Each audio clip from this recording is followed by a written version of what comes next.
Bom dia, que o Senhor nos ajude. Amém.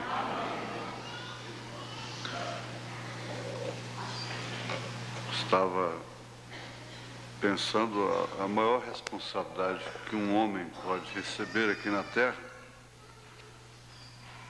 é ver pessoas que saem de suas casas, levantam dos seus leitos logo cedo e se preparam para ouvi-lo. E isso, sem dúvida alguma, é, de fato, a maior responsabilidade que se possa arcar, ter aqui na Terra. Nós sabemos que todos nós somos iguais. São Tiago faz referência disso. Parece que ele buscou lá no passado um dos homens mais usado por Deus. Um homem que parou a natureza pela palavra. Ele buscou Elias. E, na verdade, Elias e Moisés são os dois principais profetas para Israel, para os judeus. São os dois principais profetas. São os profetas maiores deles. Elias e Moisés. Então, Tiago diz que Elias, ele fez menção de Elias. Ele não falou Davi, ele não falou daqueles fracassados, Absalão, Balaão, nem mesmo dos bem-sucedidos. Ele falou do mais, foi trasladado numa carruagem de fogo para os céus. Ele disse que Elias era sujeito às mesmas paixões que nós somos. Então, Paulo depois, na sua carta aos Romanos, nos iguala a todos. E o profeta vem e diz: a única diferença é Deus.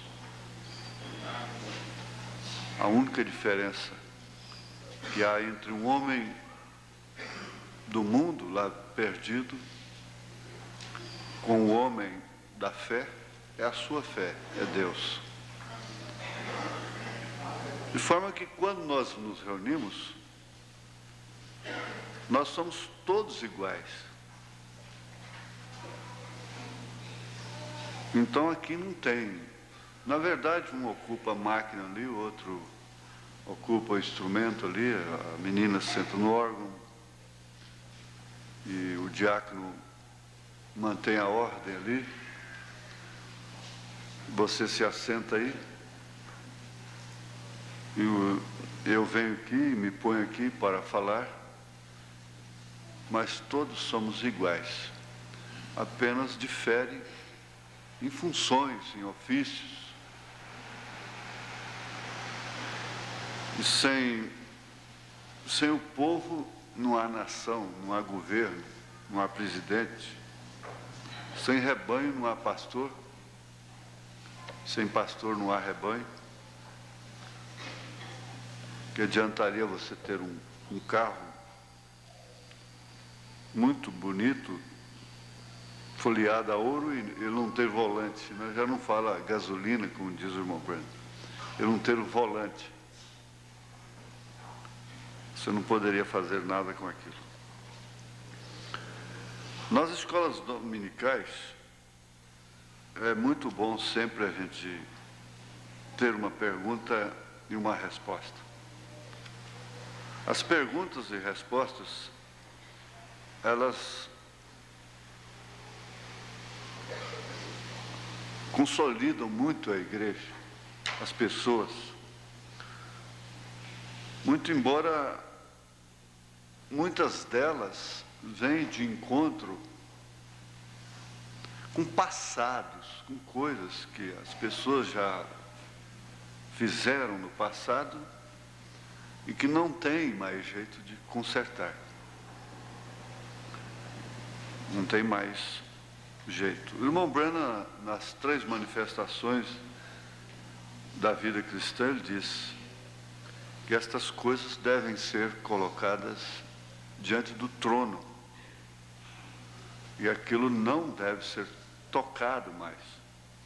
Então, quando nós falamos e orientamos sobre determinados pontos que ferem sentimentos, o profeta diz: eu tenho aqui meu filho.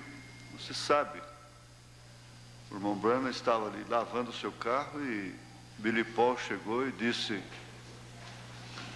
papai, eu vou me casar. Ele disse: você vai bater com a parede, a cara na parede, né? E ele foi, de todos os modos, se casou. E o irmão Branham, com o pai da moça, que era menor, foram lá e anularam o casamento. Mais tarde ele lamentou muito por aquilo quando ele pregou, recebeu o casamento de divórcio. E ele disse, com a sua nora ali, seus netos, os quais ele amava muito, ele disse: eu tenho meu filho, que isso me fere, isso fere a ele, minha nora. Mas aquilo foi uma coisa errada. De forma que ele não podia poupar a si mesmo, nem mesmo aqueles que eram corda do seu coração, né? Cordas do seu coração. Isso o caracterizou como um verdadeiro obreiro de Deus. Certa feita ele disse: não importa o quanto isto me ofenda, porque eu mesmo estou todo enredado. Quando um irmão disse para ele: irmão Branham, eu preciso falar com você sobre um problema. Ele disse: não, eu não vou te atender, eu não vou te ouvir. Ele disse: mas irmão Branham, isso é um problema de sua família. Ele disse: se eu parar para te ouvir, eu só vou caindo cada vez mais. E eu estava predestinado para passar por isto desde antes da fundação do mundo. De forma que ele não deu atenção para aquele irmão. Em determinados casos, você não pode dar atenção. Na maioria dos casos, aqueles que inquirem não querem a salvação de ninguém, eles querem a destruição. Eles querem a perdição. Eles querem sufocar aquela vida, não é ajudar. Eles querem matar, não é dar vida. Dificilmente uma pessoa que quer dar vida inquire, cogita, de uma maneira capciosa, maliciosa. Então, a escola dominical, principalmente, nos deixa muitas vezes, assim, feridos, machucados, e muito especialmente quem fala, né? Vocês não queiram saber o quanto isso é difícil. Agora, essas perguntas tomam muito lugar na vida prática. Nós vamos fazer o seguinte: nós vamos ler, porque eu acho que a pergunta e a resposta pode ficar enquadrado com a pregação, não é? Vamos ficar de pé.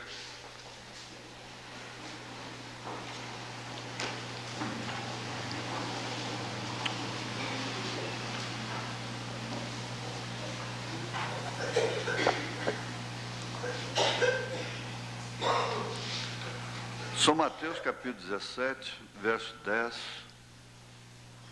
ao 12, ao 13, né?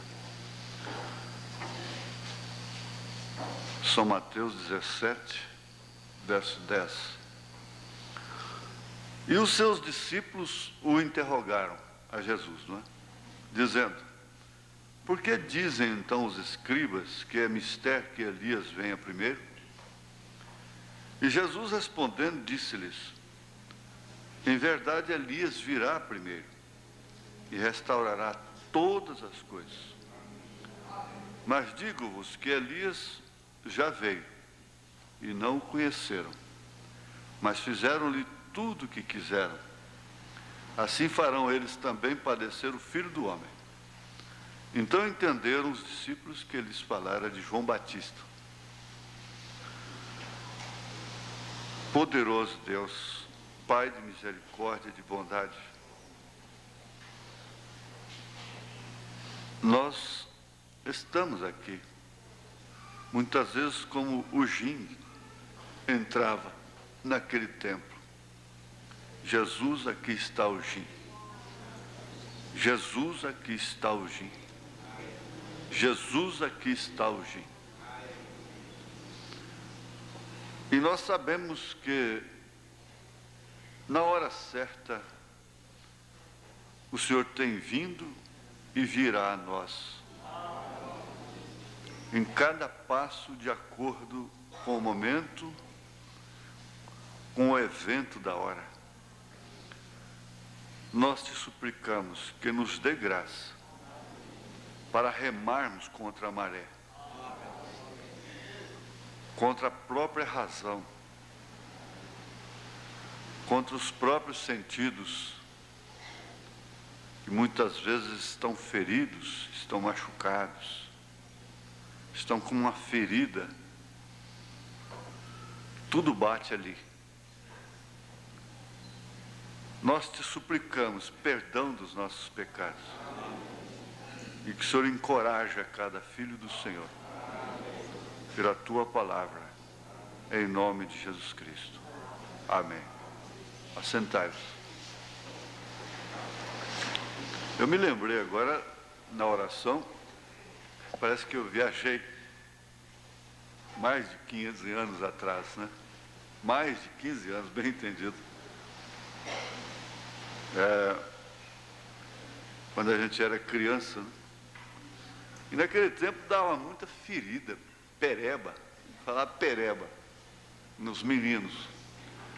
Hoje a gente quase não vê isso. Principalmente na época de manga, essas frutas da época, frutas quentes, não é? Isso aí é pereba na perna da gente, que as coisas, não é? E a gente comia na porta do terreiro, sentava num banco ali, com o prato na mão, prato esmaltado, e as galinhas ficavam rodeando ali.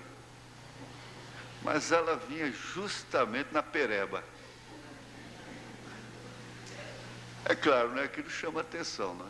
Você tem que ter cuidado. Às vezes eu ando lá ao redor do horto e vejo crianças admirando as emas, e as emas são curiosas. Tem uma tela, na verdade, mas aquilo cabe perfeitamente o bico dela. Outro dia me deu até vontade de falar com a mulher, com a senhora lá. Ela só toma cuidado, porque os olhos atraem, né?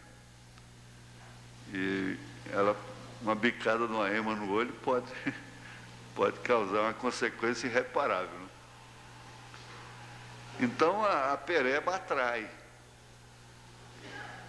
a galinha. E é um piscar de olho, de repente, você virar o rosto para um lado, escorrendo sangue, ela saia. Você xingava a galinha, jogava pedra nela, mas doía demais. E aquilo renova tudo, começa tudo de novo. Porque uma pereba que você tira antes da hora, a casca, a ferida, você não vai deixar aquilo cicatrizar. Você fica com vergonha, às vezes, no rosto, né? Não é? Uma cicatrizaçãozinha. Então você sabe, aquilo pode virar outra coisa depois. Você tem que deixar aquilo sair praticamente naturalmente. Então, fechou, porque aquilo é uma proteção da própria natureza, é um bom sinal. Sinal de que os soldadinhos, os glóbulos brancos, vermelhos, reagiram, não é? E houve cicatrização. A prova é que você não sofre de diabetes, né? É uma das evidências principais, que aquilo cicatriza logo, dentro do prazo normal. Então deixa aquilo sair, mas a galinha não deixa. Vai justamente lá. Ora, quando você deixa, a gente descuida e deixa entrar algum espírito de competição por qualquer coisa, você é ferido na igreja, algum problema, qualquer coisa surge entre casais e coisa, família, companheiros, pregador e igreja, igreja pregador, diácono. Então, tudo que se fala, tudo que se faz, vai lá na ferida. Está sensível, aquilo está ferido, está machucado, e tudo bate lá. Tudo que você ouve é para você. É proposital, é capricho, e às vezes não é. Talvez você poderia até chorar um dia para Deus falar com você. Você deveria tomar aquilo como Deus te amando, ocupando o tempo com você. E é uma circunstância natural. Você entende? Quando tudo vai bem, todos os gestos são bons, te animam. Mas quando as coisas arruinam, começam a arruinar entre um casal, você pode até brincar, às vezes fala uma coisa brincando, fere o outro. É uma coisa interessante. Você pode até fazer uma coisa tentando agradar o outro e você faz ferir.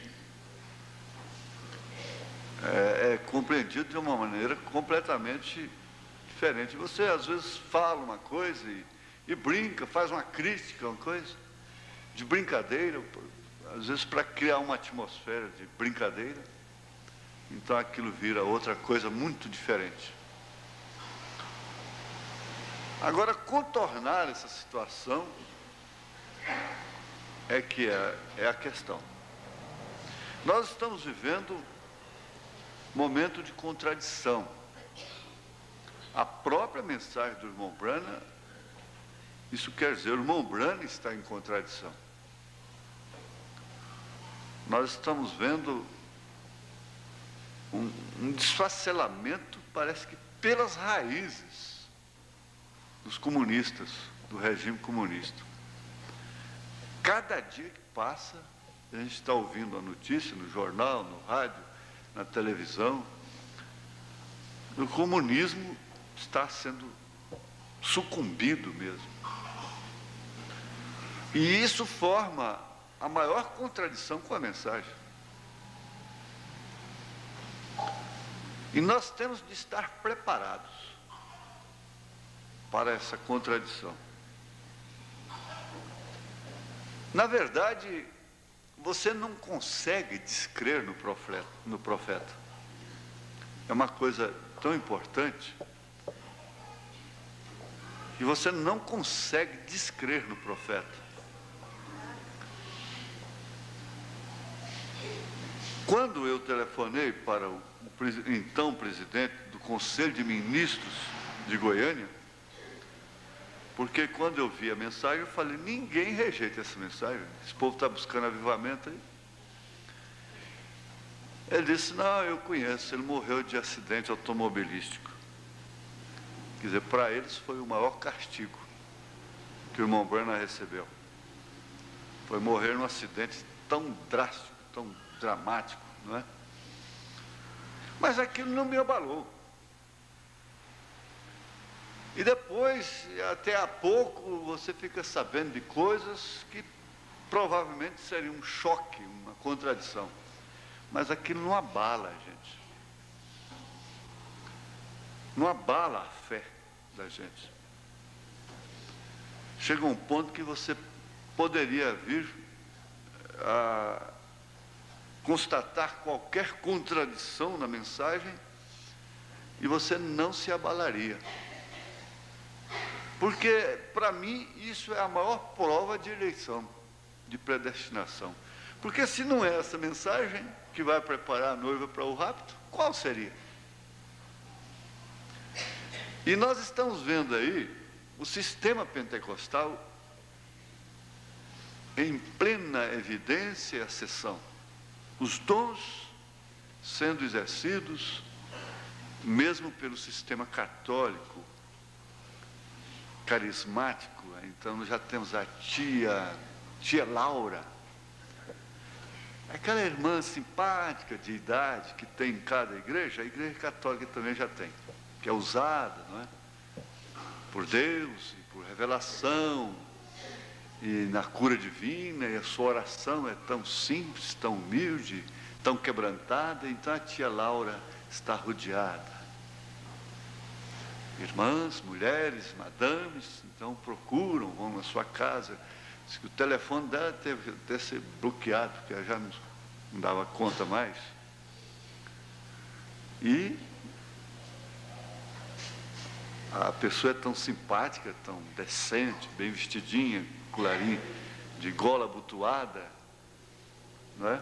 Aquele cabelo já grisalho, de coquezinho atrás, coisa e tal, mas uma cristã perfeita, bonita, bem feita, aquela simpatia em pessoa, muito simpática, serena, espiritual. O pregador tem que ver estas coisas. E naquela hora então vem como seria um engano. E nessa leva estão indo todos os pentecostais. Ainda antes, quando eu fui ordenado a pastor em São Paulo, o pastor Alídio Flora Agostinho estava impressionado, porque ele tinha relação com os Estados Unidos, relacionamento, né, com pessoas dos Estados Unidos, movimentos de lá. Então eu me lembro que ele me disse na estação, lá, na hora de sair, disse: olha, Deus está fazendo uma obra muito grande no mundo. Há católicos romanos já falando em língua estranha. E eu fiquei assim, desde então era muito...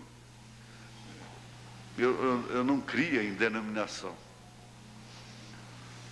Então, esse é um engano. É um engano que cairia sobre a terra. Quer dizer, é uma das facetas, é uma das parcelas do grande engano. Enquanto isso, a noiva mesmo está caindo em contradição cada dia que passa. Os eleitos no mundo todo estão caindo em contradição. Parece que o desejo do irmão Branham tem se cumprido, quando ele disse: oxalá que a igreja estivesse na condição que Sansão estava, quando ele estava moendo ali para os filisteus. Parece que está se cumprindo aquilo. Parece que foi até uma palavra falada. Que um lado prosperando, bonito. Nós temos aí, vocês é porque estão véu adentro, não é? E não estão a par realmente do que está acontecendo no mundo em relação aos dons, a movimentos religiosos e coisa.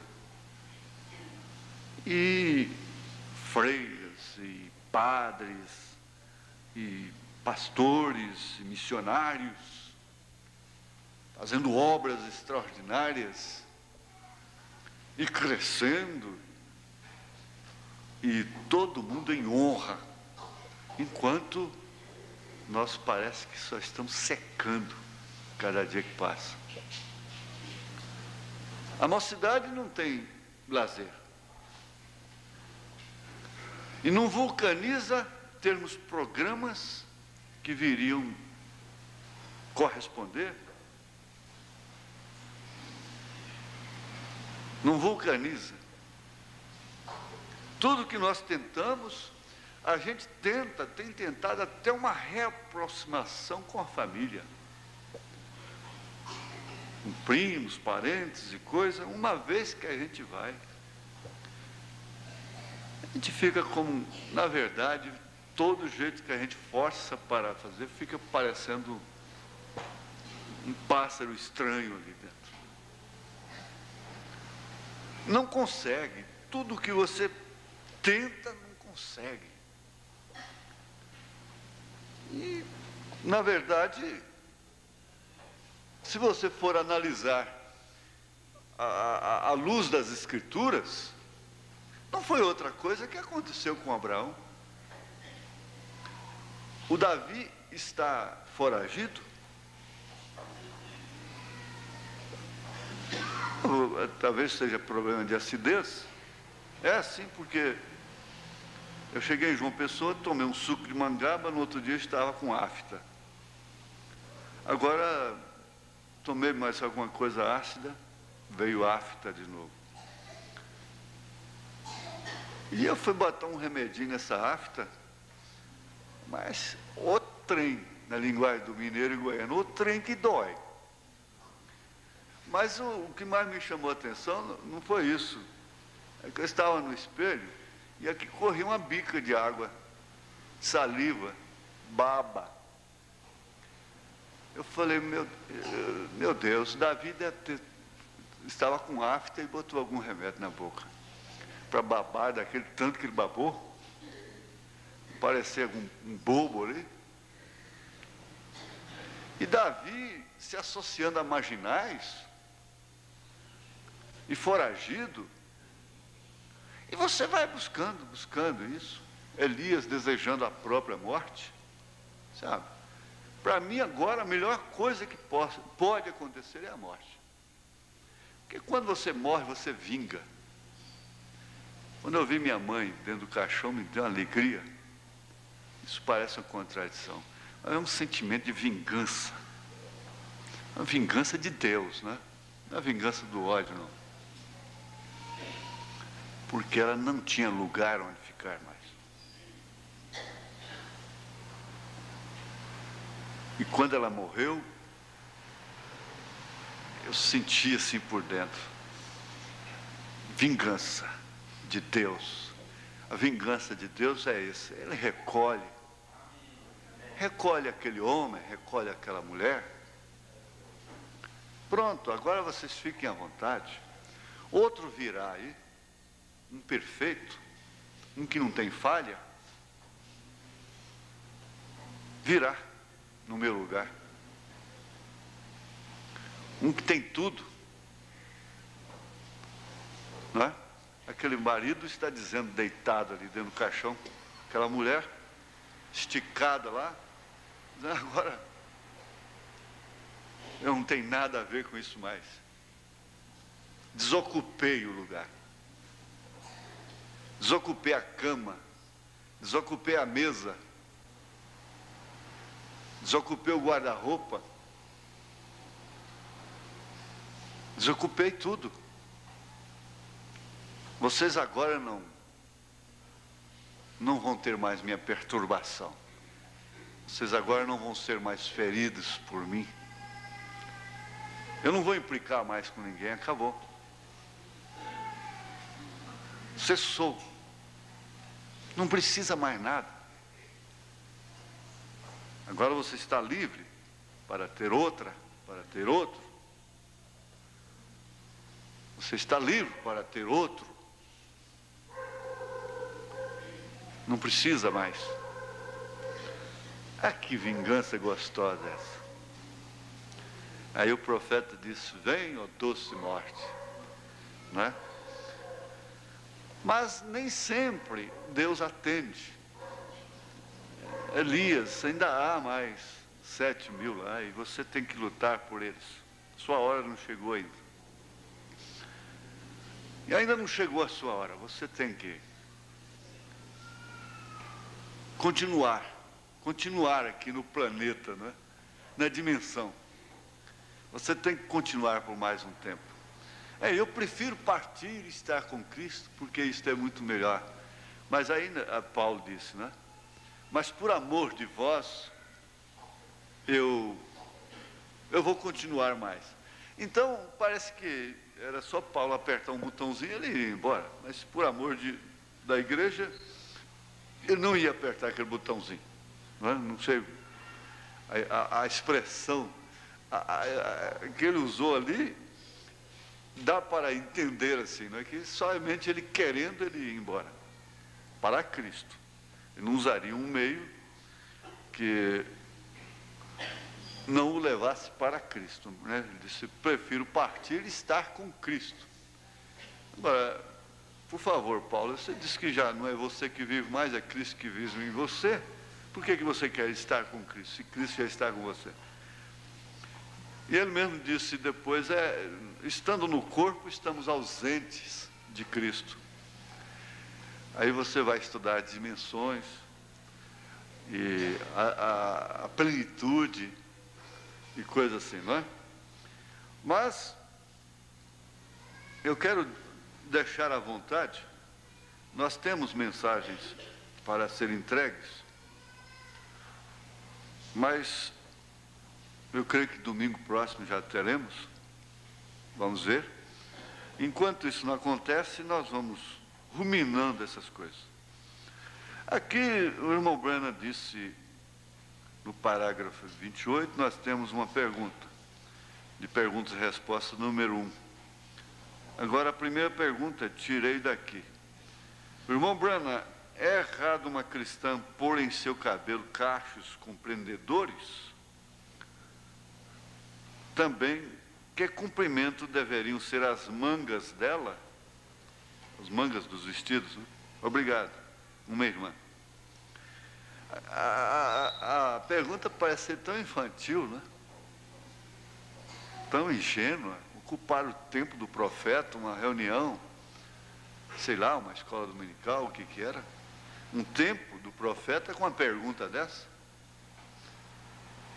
João disse que aquele que tem unção do Espírito, esse Espírito ensina todas as coisas a ele, não é?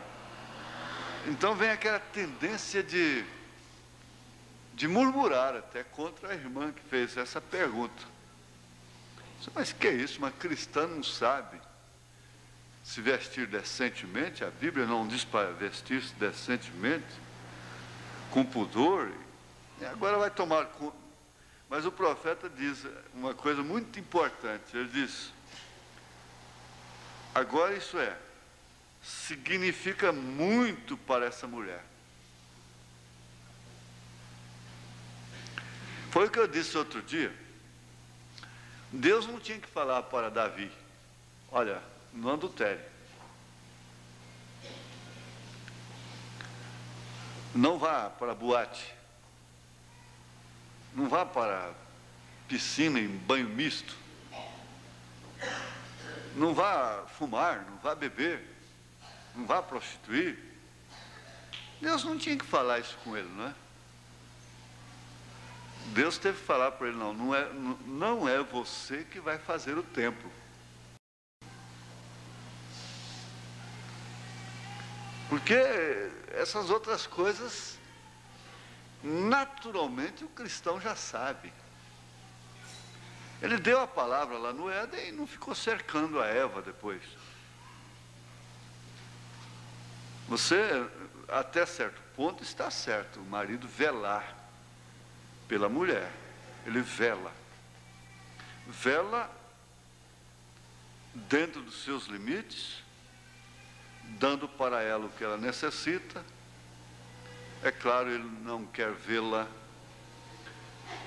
numa posição que envolve. O irmão Branham disse, você sabe, aliás, não foi o irmão Branham, foi um cientista aí, está numa revista, ele disse, perguntaram para ele por que o número de traição, principalmente das esposas, das mulheres, tem aumentado muito nos últimos tempos.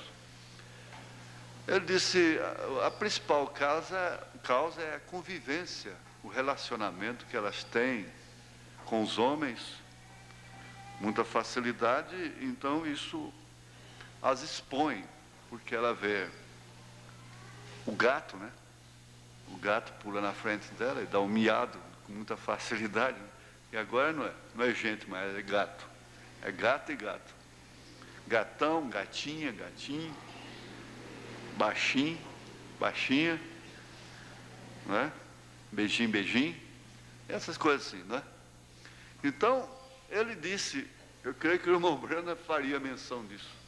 Em outras palavras, ele disse isso nas mensagens. E a lógica, o entendimento mostra. Quando ele disse, se eu fosse a mulher, eu queria estar em casa, cuidando do serviço de casa e nas horas vagas ensinando o caminho do Senhor aos meus filhos. Lá no Éden, a sentença para ela não foi a sentença que pesa sobre o homem. Então não importa, ela mesma gosta de ser mandada, no interior, lá no íntimo mesmo.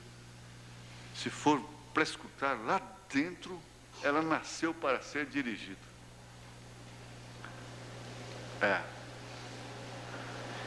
E o homem nasceu para ser cabeça. Então a Bíblia está toda em contradição.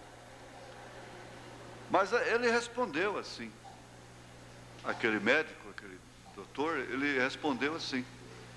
Ele disse, é por causa do convívio, da facilidade, dos contatos, que são demais. E quanto mais contato, você sabe, isso é a lógica, não é? Então, está certo velar pela mulher, mas não é certo ficar cercando dali, cercando daquela. O profeta faz menção do provérbio que a mãe dele gostava: dê corda para a vaca que ela se enforca, não é? Por si mesmo. Cerca daqui, cerca dali, põe tocaia daquela, põe. E meu pai chegou a trancar minha mãe no quarto, não é? Era doença, né? Logo ele morreu também, do coração. E a doença do coração dá muito distúrbio, muitas coisas assim, no sistema nervoso. E ele, como era já velho, para ela, um homem de 40 anos casar com uma menina de 18 anos, só pode dar ciúme, não é? Muito embora foi criada naquele sistema que o pai é que arrumava o casamento. Nunca tinha namorado na vida. Ele sabia de tudo isso. Conhecia a sua conduta e tudo, mas chegou ao ponto de não querer que a mamãe voltasse de Guapó para a Trindade com um tio, com o irmão dela. Aí meu tio, que não era brincadeira, passou a mão na carabina e enfiou bala no meu pai. Meu pai saiu correndo para o mato, passou uma noite no mato, por causa de ciúme, não é? Mas também, vai casar com menina nova, velho? O que você está querendo?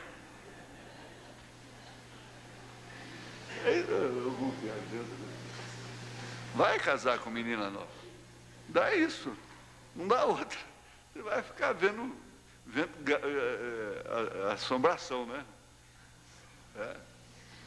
E o que dá é isso. Mas, então, disse que ele chegava a trancar minha mãe no quarto. Não sabendo ele que ela ficou viúva com 23 anos e enjeitou casamentos especiais, não é? Nunca se casou mais e agarrou-se à velha Bíblia, como diz o irmão Brana, e se conduziu conforme 1 Timóteo capítulo 5. Era bem marcado aquele capítulo para ela, né? Como enfrentar a sua viuvez, no jejum e na oração dia e noite. Então, não adiantou nada ele morrer de ciúme, não é? Ela não dava lugar para aquilo. Quer dizer, esse cerca-cerca, Deus não faz. Deus não está cercando a igreja e corre dali, corre daquilo lá. O irmão Brana, quando chegou no Cairo, ele viu um pastor passando com ovelhas e eles iam passar numa feira. Ele mandou parar o carro, vocês conhecem a história. E disse, para aí porque eu quero ver agora o que vai dar aquilo. Vai ser um distúrbio terrível. Porque tinha alfaces, verduras gerais, né? Frutas e coisas assim. E coisas que apetitam, né? Apetitam. Dá água na boca da ovelha. Dá água na boca. Mas o que aconteceu? Foi uma grande surpresa para ele, que o pastor ia na frente, nem sequer olhou para trás.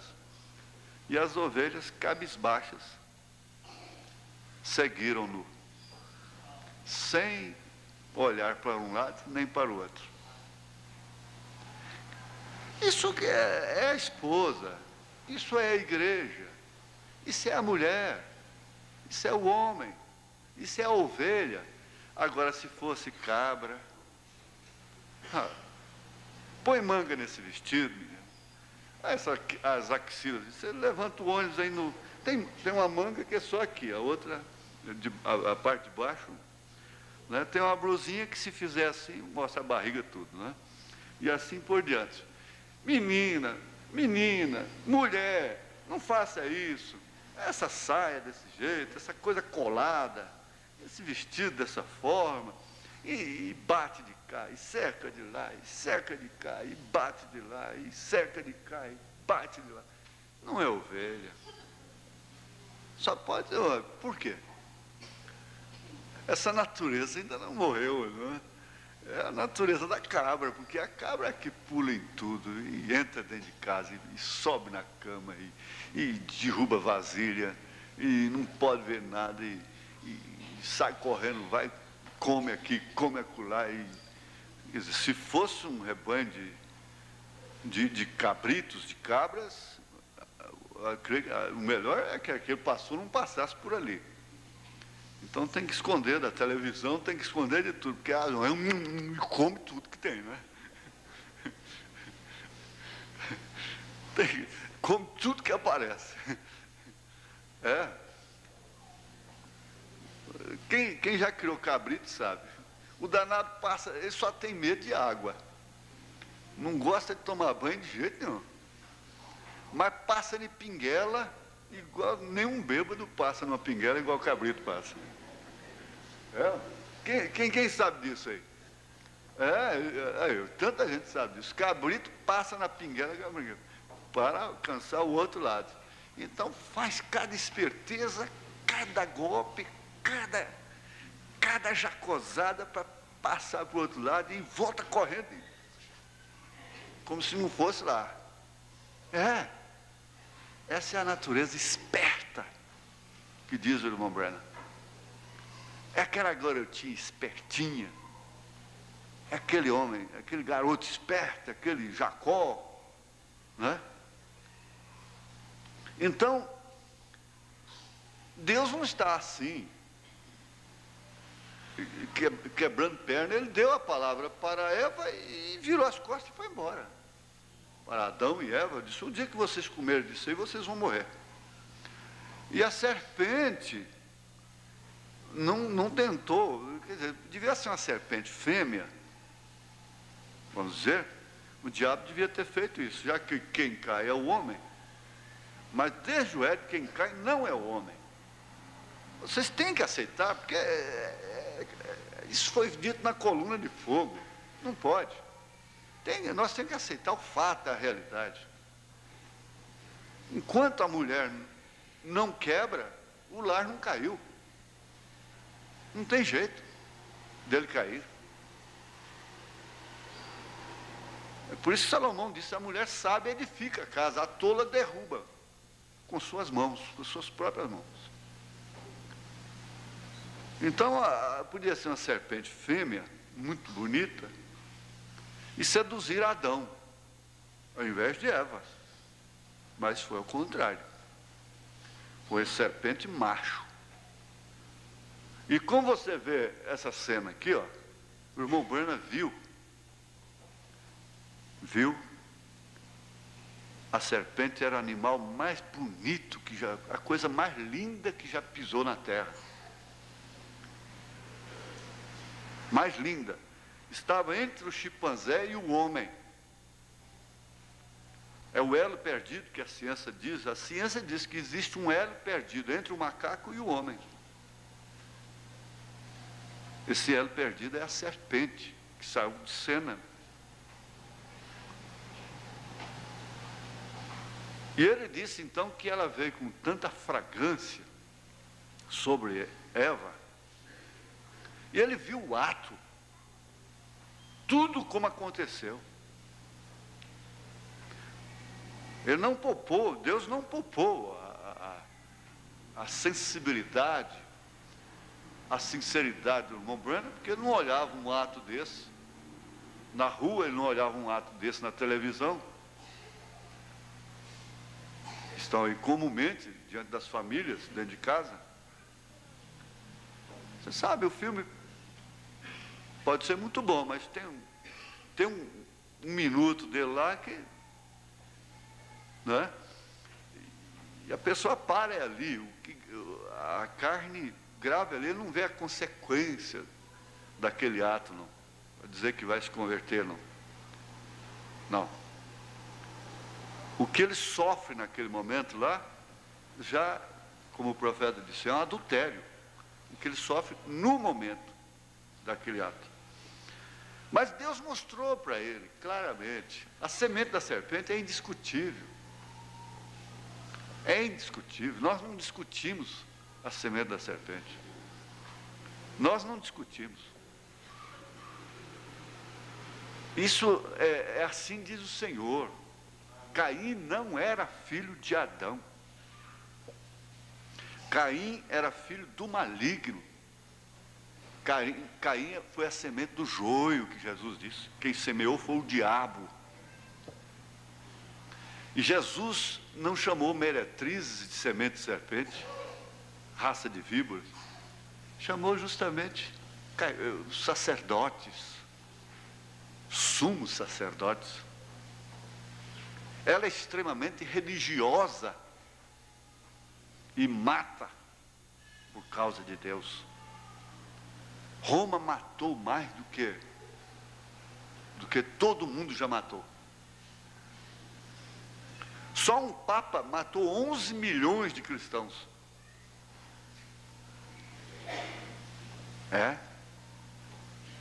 Se esse papa fosse sucessor de Pedro mesmo, ele teria morrido em vez de matar. Parece que Gregório, né? Gregório. Sob o papado de sei lá, Gregório não sei o quê, 11 milhões de cristãos. Então hoje ele está com dó aí de uma criancinha que morre, que vai para o céu, né? Mas o importante é fixarmos nisto, que Deus não vai ficar cercando ninguém. Não. Ele alimenta o ciúme do Espírito Santo, ele satisfaz o seu ciúme santo do Espírito Santo, inspirando, conquistando o coração da igreja, da pessoa. Ele tem convicção, ele sabe. O homem sente, conhece, quando a mulher é dele. Ele sabe disso. Muito mais Jesus, muito mais o Espírito Santo. Então, fixemos nisto. Significa muito para essa mulher. Agora, o enredo, a história, que toda a resposta termina nisso. É que ele não tinha escritura para isso. E que a Bíblia disse, vista-se com pudor. Ele ficou assim. E ele ficou sem saber o que é esse. Ele disse, parece uns prendedores de roupa. Ele disse aqui, né? Uns prendedores de roupa que a mulher põe no cabelo. Ele disse, não, como você vai arrumar seu cabelo? Não importa. Contanto que você não o corte. Contanto que você não corte. Não corte o seu cabelo. Ele disse assim. Aí então nós vamos para frente, porque nós não vamos ficar aqui nessa pergunta e resposta, nós vamos entrar mais na contradição da hora em que estamos vivendo. Eu estava meditando uma coisa. Como é que pode, ao pé da letra, vamos esquecer de Goiânia, vamos esquecer do Joaquim. Eu estou falando com um pouco de dificuldade, porque ainda está doendo, né? Bate aqui. Vamos esquecer do Joaquim, vamos esquecer do Brasil, isoladamente. Nós estamos vendo um termo comum, a nível de mundo, de universo. Quem pode ser pastor? Bispo? Leia 1 Timóteo. Parece que o bispo deveria ser mesmo um solteirão, não é? Deveria ser um solteirão, como o irmão Branham disse. Ou então, seria tão bom ou muito perigoso que fossem anjos os pastores. Anjos. Então tinha um anjo que desceu do céu, começaria a obra lá na Praça do Mercado, de Goiânia. Seria isso? Todo dia ali por volta das 8, 9 horas da manhã, no mercado municipal, na porta do mercado, então o rádio noticiaria, televisão e tudo, está descendo um anjo na Praça do Mercado lá em Goiânia. Aí viria turistas, não é? Gente do mundo todo para ver esse anjo descer. E começava ali. Esse anjo não tem nada, ninguém nunca pode pegar ele pelo pé. Porque anjo não peca, não é? Anjo não peca, ele vem do céu, ele não tem parentes, ele não tem mulher, ele não tem filho, ele não tem glândulas sexuais, ele não tem nada disso, ele não tem paixões como a de Elias e coisa e tal, não tem nada disso com ele. Então, esse aí não tem perigo. Esse aí está bem. Porque, vai me desculpar a expressão, desses solteirões que o irmão Branham disse, segundo os livros, os escritos do ex-padre Aníbal, grande parte são homossexuais. E por isso calham bem para serem solteirões. O jeitinho deles já dizem tudo. E a outra parte, um grande número, são maridos de freiras e de suas fiéis. São adúlteros. Porque se são normais, então tem que ser adúlteros. E outros possivelmente tenham uma complicação. Não é uma coisa nem outra, não é bobo, não é tolo, não é pedra, não é tijolo, mas tem um problema orgânico. Então essa é a questão que tem que ser encarada. Porque Paulo começa dizendo que ele deve ser casado. Começou a coisa aí. Que o bispo seja casado, marido de uma mulher. E que governe bem a sua casa, tenha seus filhos fiéis e que não sejam acusados de dissolução. Irmãos, se você baseia voluntariamente numa análise dessa, numa constatação dessa, para dar vazão ao pecado na sua vida, isso aí seria pecado voluntário. Para isso não tem perdão. Você não pode basear numa constatação desta. Mas analisando de uma maneira sincera, honesta, à luz da palavra, não tem ninguém no mundo que possa preencher hoje 1 Timóteo capítulo 3 para o ministério, para o diaconato. Não há condição. Quando não é uma coisa que choca, é outra. Quando você vê um batendo no peito, dizendo, vai ver, ele não teve nem luz para ver o que realmente está acontecendo com ele e com sua família. Então, Em proporção, isso significava muito para aquela irmã. Mas o que deveria significar isto para nós? É uma palestra para pastores? Não. Ela envolve toda a igreja, é claro.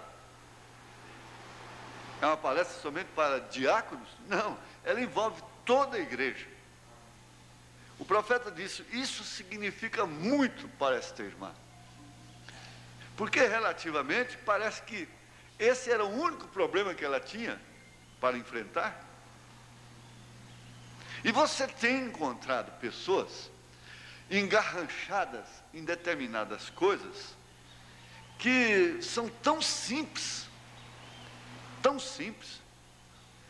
e pela luz que você tem, você vê que elas deveriam estar preocupadas com outras coisas muito mais sérias que estão por trás da sua vida, muito mais importantes que estão por trás delas.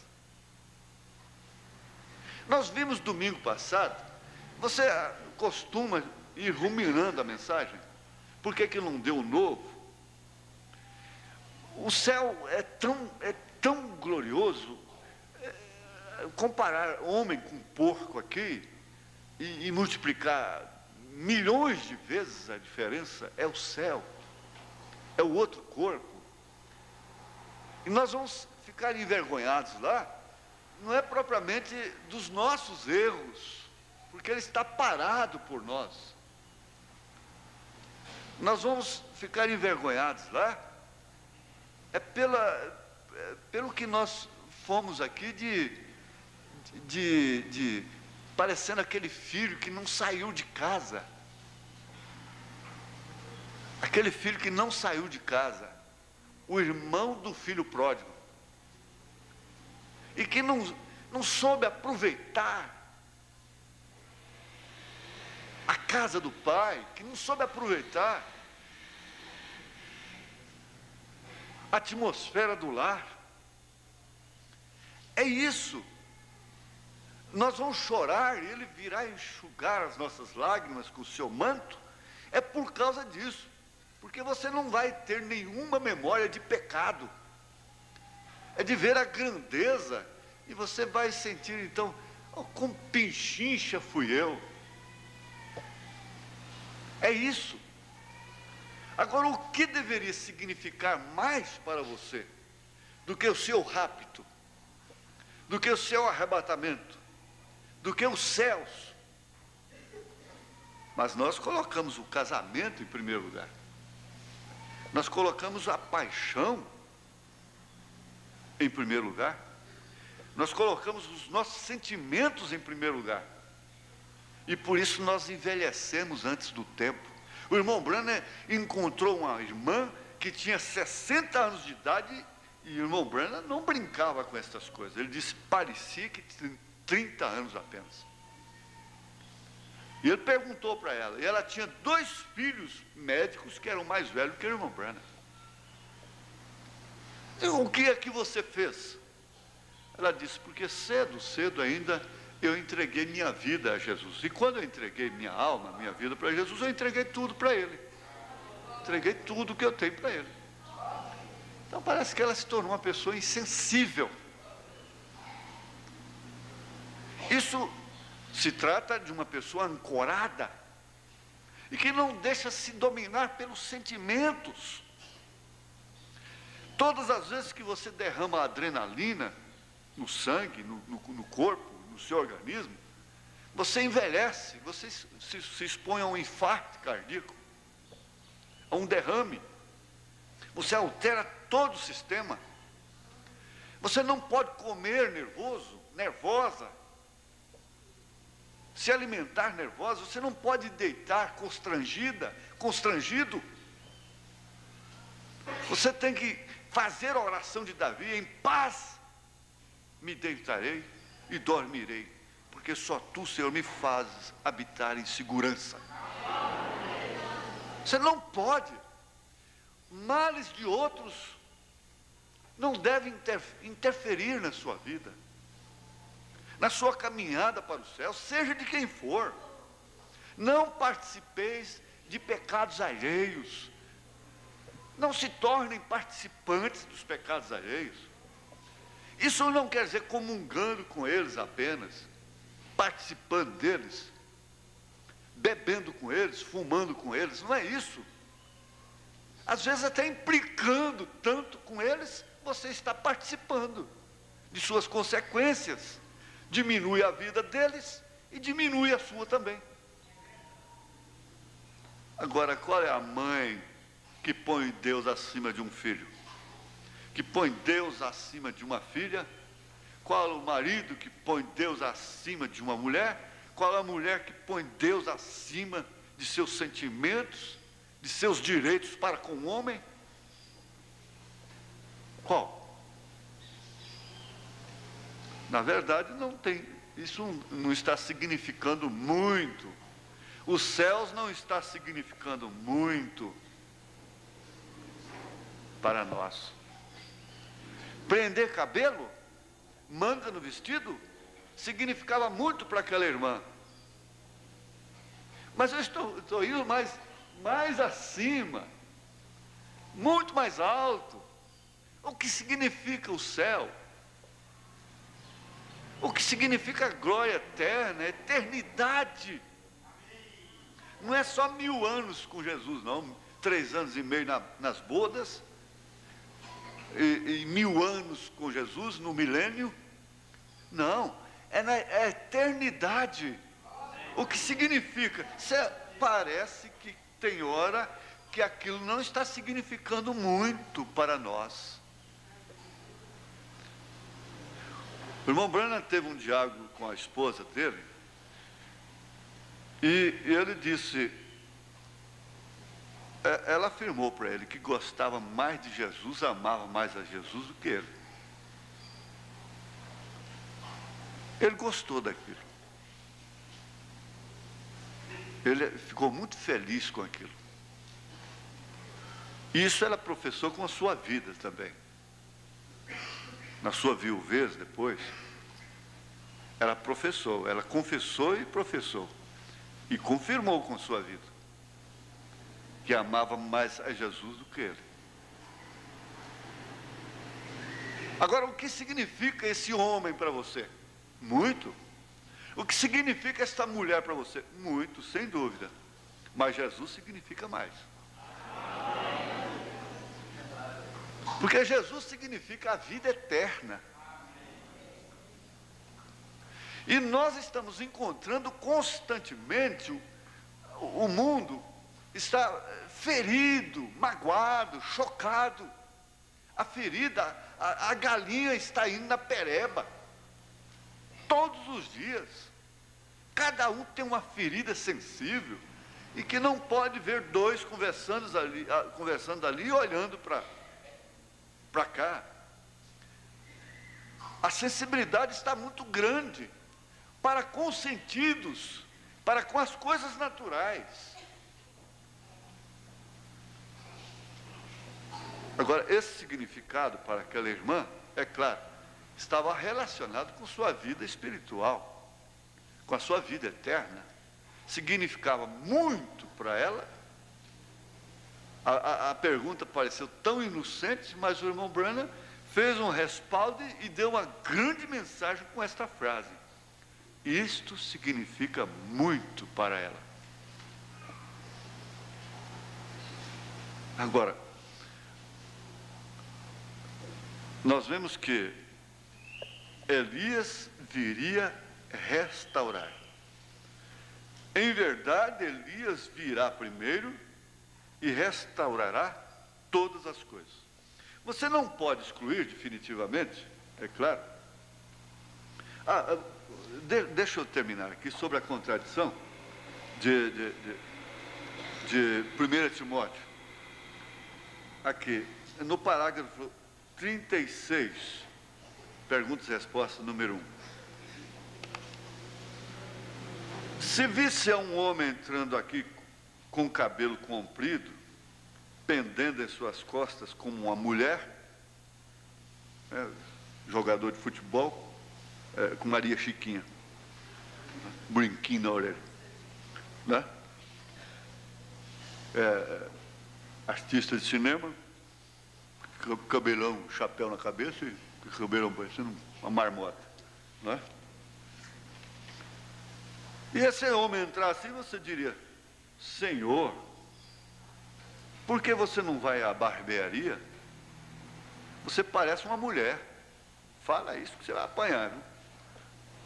Vem. Porém, o homem geralmente não faz isso. Vem. Bem entendido. O homem não faz isso. Vem. Não como o homem. Agora, não. Não como a infabilidade. Não é só eu que erro, não, na infabilidade, não. É infalibilidade, não é? Aqui está escrito infabilidade. Na minha mensagem de João Pessoa lá está infabilidade, mas é infalibilidade, não é? Não como a infalibilidade do homem, eles são tão culpados quanto a mulher. Tão culpados quanto a mulher. E um homem que deixa sua mulher fazer isso, é duplamente culpado disso. Um homem que deixa sua mulher cortar o cabelo, é duplamente culpado disso. Porque ele está suposto a ser o que dizer assim na casa. E um homem que deixa sua mulher fazer isso, quer dizer que tem coisa que o homem não pode deixar a mulher fazer, quer dizer que ela quer cortar, ele só não corta porque não deixa, não é? Que coisa triste, não é? Coisa terrível. E um homem que deixa fazer isso é duplamente culpado disso, porque ele está suposto a ser o que dizer na casa. Ele é quem diz. E esse homem nem pode governar sua própria casa. Como poderá o tal fazê-lo na casa de Deus? Aí é o 1 Timóteo 3. Então vamos fazer o seguinte: se descesse, como é que é? Se descesse como subiu, se subisse como desceu, desceria como subiu, né? Então, fazer o seguinte: me dá aquele amplificadorzinho velho lá, que está guardado aí na sucata da igreja, aquele gravadorzinho velho. Eu vou pôr nas costas aqui e vou descer igualzinho eu subi. Eu subi humilde. Eu subi pobre. Eu subi lutando. E eu vou descer do jeitinho que eu subi. Eu vou descer, deixo tudo. Põe a viola no saco, na linguagem do baiano, né? Dos meus avós. Então, e desço. E cada diácono, então, analisa isso aqui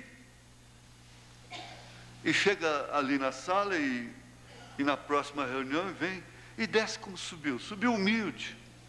Subiu às vezes até achando que não podia. Quem pode pegar na alça do caixão? Isso é o dono. É provérbio popular, não é? Mas e quando não se pode? Quando não se dá conta? Quando não tem condição?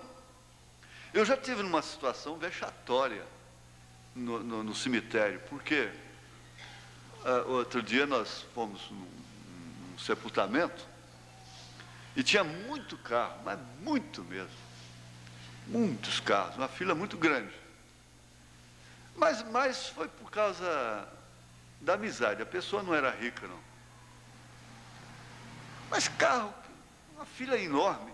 E passamos por uma mulher simples ali, uma mulher trabalhadeira, toda desaguçada.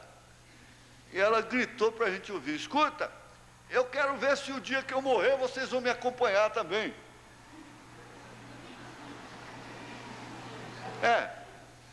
Eu quero ver. Porque ela ficou olhando assim, a fila muito grande, né? Eu falei, vou ver se vai sobrar menos 4 para mim, né? Que cada um pega numa alça. Mas eu já estive numa situação no cemitério que eu não posso fazer força, levantar, depois que eu operei da espinha, né? Mas, quem que lembra desse caso, hein? Quem que estava comigo? Ah, o Moluquema, lembra? Nós tínhamos que agarrar, não foi? Pô, não tinha ninguém, né, Moluquema? Nós passamos aperto, não foi? Mas levamos, né? Fizemos força e levamos. Tinha que ser nós mesmo. Tem que ser nós mesmo. Tem que ser você. É você mesmo. É você mesma. Você é a dona da coisa. Você é o dono da coisa. Você é responsável pela sua fé. Você tem que arcar mesmo, não tem jeito não. E tem uma coisa, nós não vamos descer não. Nós não vamos descer não. Pode dar um recado para ele lá. Se ele está escutando aí fora, a gente avisa para ele, não vai descer não.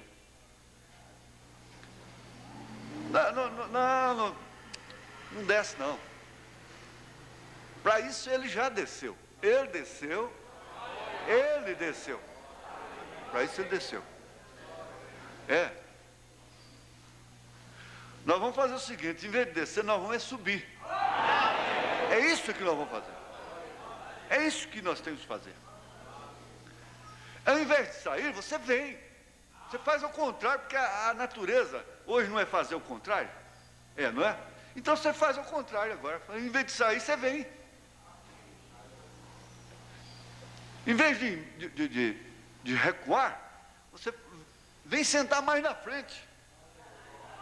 Fala, agora vai ser diferente, eu vou sentar lá no primeiro banco. Só para me contrariar. E vou no altar orar também. Pronto. Faz ao contrário, isso aí é pirracento. Pirracenta. Eu vou fazer uma pirraça comigo, agora eu vou sentar ela na frente. É do meio para frente. Vou chegar mais cedo e vou sentar do meio para frente. E vou no altar. Não importa, é eu e Deus agora. O que nós vamos fazer? É isso aí. Agora, mesclando, misturando as coisas. Em verdade, Elias virá e restaurará todas as coisas. Não dá tempo mais. Mas aqui, possivelmente à noite, nós falaremos sobre essa parte da competição e na contradição em que estamos vivendo. Ora, justamente, você pensa que as cores não têm sentido para a vida? Tem sim. Você já pensou se tudo fosse branco? Se tudo fosse preto? Se tudo fosse verde? O Joaquim estava falando ontem, olha, isso vê, porque ele é escurinho, ele gosta de azul, né? É claro. Então ele diz, mas olha o céu é azul. E as matas são verdes. Eu tenho razão de gostar de verde e azul. Está bem. Tem mais verde e azul. É por isso que é comum, meu filho. O vermelho, o amarelo é mais raro, não é? É mais raro. Você já viu um vermelho no céu como ele destaca? Dá o crepúsculo, que maravilha, né? Então aparecem aquelas cores maravilhosas, né? do crepúsculo. O vermelho enfeita tudo. O vermelho, ele diz, o senhor olha para um vermelho e depois olha para um verde. Olha para um verde e olha para um vermelho, o senhor leva um choque. Essa que está a diferença da cor. Os índios, por verem só coisas verdes, eles têm até que se pintarem um ao outro de vermelho e coisas assim. Eu já li sobre isso. E as cores têm influência na vida. A cor de um quarto, por exemplo, não pode ser escura. Um quarto de dormir. Existe a cor própria para uma sala de jantar, uma sala de estar. Bota uma cor escura, fechada, num ambiente como sanitário, então as pessoas não vão gostar muito de ficar lá, mas se botar uma cor mais aprazível, elas vão gostar de ficar lá, não é? E assim por diante. Você sabe que tudo tem sentido, tudo tem um sentido na vida, mas parece que uma cor está competindo com a outra. Compete em os gostos. Em os gostos. Você pensa, se todas as irmãs estivessem aqui vestidas de branco, que coisa bonita.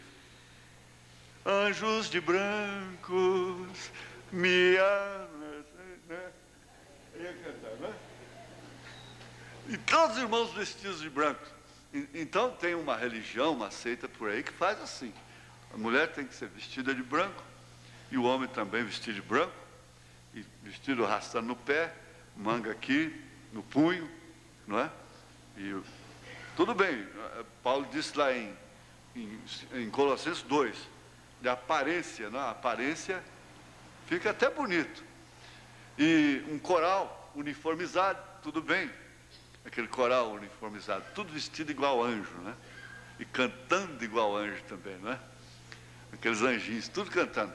Então, tudo certo. Mas você vê como é muito mais agradável à própria vista. Isso tem uma influência psicológica até. Você chegar e tem gente que é assim, não é? Tem gente lá fora, não é aqui. Se é uma mulher daquela, faz um vestido. E chegar lá no clube, encontrar uma outra com aquele vestido, pronto, acabou a festa. Acabou a festa. Ela não pode saber. Então, há trapaças e pagam investigadores, detetives, compram empregadas domésticas, arrumadeiras, para entregar de que jeito que ela vai vestida nas competições, não é? E elas não querem ser igualadas, de forma alguma. Elas querem ter sempre uma novidade, um destaque, uma coisa assim, no espírito da competição. Vocês entendem? Se eu ponho essa roupa assim e chego aqui, o irmão Elias está do mesmo jeitinho, fala, irmão, vamos cantar uma moda de viola, nós dois? Não é? Vocês entendem? Agora, nesta restauração de todas as coisas, nós encontramos que Deus ama a variedade. Você sai de um baixio que alaga, nas águas não é terra, é só água. E depois, de repente, você vai para um lugar que é só serra. Aí, para você chegar lá em cima, você está com o fôlego quase acabado. Eu estou falando justamente daquilo que aconteceu comigo. Eu tinha uma terra aqui embaixo, no Araguaia, que era um baixio. E nessa época em diante, ninguém entra mais de carro. Acabou. E na medida que vai chovendo, então vira água. Então o irmão Israel e outros brincavam. O irmão Israel falava assim, um tempo é água, outro tempo é terra. Né? São 110 alqueires de água. Né? Agora você vê a posse que eu tenho lá em Minas Sul, lá, pastor Juraci, o irmão Luiz, me ajudaram nisso lá. Tinha uma posse lá. Pura serra. Meu Deus. Eu fui lá mais o irmão Valdir, o irmão Zezinho, mecânico, está sentado ali, ó. Né? Irmão Valdir, irmão Joaquim Rodrigues. Mas o que é isso? O negócio é só assim, ó. Não é? Só agora é diferente. Mas por que assim? Deus ama a variedade. Lá embaixo se suspirava, se Simão Brana viesse aqui, ele falasse a palavra falada, eu ia pedir para ele fazer um morrinho aqui para mim. Aí eu creio que se ele falasse, a terra ia estufar. Ia aparecer um morro lá. Pronto, né? Agora eu vou pensar assim, se o Simão Bueno aparecesse aqui, eu ia pedir uma planície, pelo menos um pedaço aqui, né? Eu ia pedir pelo menos isso. Então, Elias restaurará todas as coisas, uniformizando. Ora, sim, em corpos celestiais. Em corpos celestiais, em dimensão celestial, não haverá nenhum necessitado, não haverá nenhum de vermelho, outro de rosa, outro de branco, não sei, não.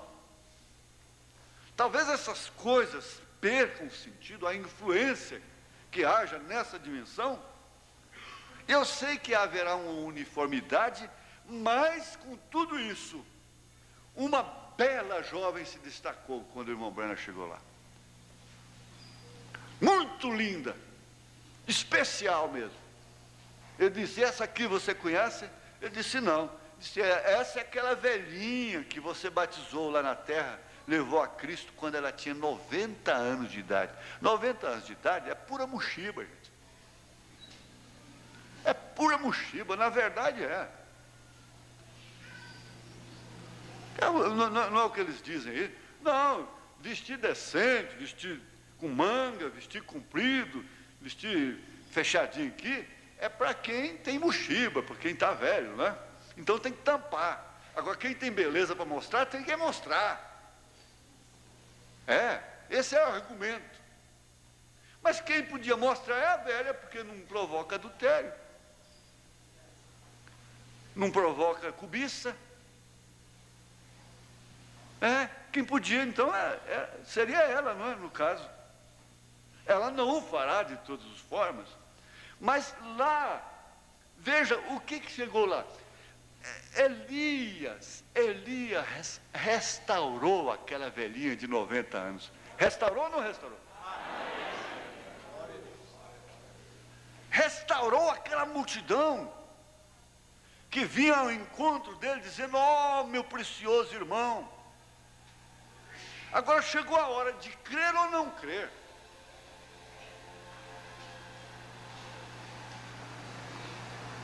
Se você crê, você prossegue. Se você crê, você prossegue. Você faz aquela pirraça. Se você não crê, você se entrega. Agora, entregar é bom. Entregar para que lado? Entrega então para o lado de Jesus. Sofre comigo as aflições. Sofre conosco, sofre, é muito melhor. É muito melhor. Porque o Pedro nessa hora chega e disse, bom, se pudesse eu ia embora. Mas para onde eu vou? Para onde iremos nós? Esses grupos estão todos cheios de coisas que não se deve falar. E para onde então? Para onde vai? Pelo menos eu sei de uma coisa, aonde o Espírito tem liberdade para falar e se mantém a ordem da igreja, como vocês mantêm, aquele batismo virá ali. Se não vem para mim, vem para você. Se não vem para outro, vem para você. Se não vem para outra, vem para você. 2 estarão numa cama, num campo, um será tomado, outro será deixado. A sua fé diz, essa sou eu. Só isso, mais nada, pronto. Amém? Glória a Deus. Vamos ficar de pé. Agora, ó Pai, nós queremos guardar estas coisas em nossos corações e enfrentarmos cara a cara aquilo que nós temos de enfrentar aqui nesta dimensão, com essa disposição do pai do irmão Fialho, não medindo forças, mesmo se arrastando, se esforçando. Aleluia, Senhor. Glória a Deus. Ajuda cada irmã, ajuda cada irmão. Essa eu acho que é a melhor oração que nós podemos fazer Porque o Senhor ajudando alguém, pronto. É tudo que esse alguém precisa. O Senhor é o nosso ajudador. Vamos dizer todos, o Senhor é o nosso ajudador. O Senhor é o nosso ajudador. O Senhor é o nosso ajudador. Amém. Vá com fé, em nome de Jesus Cristo. Às 5 horas da tarde nós estaremos aqui novamente, se Deus permitir.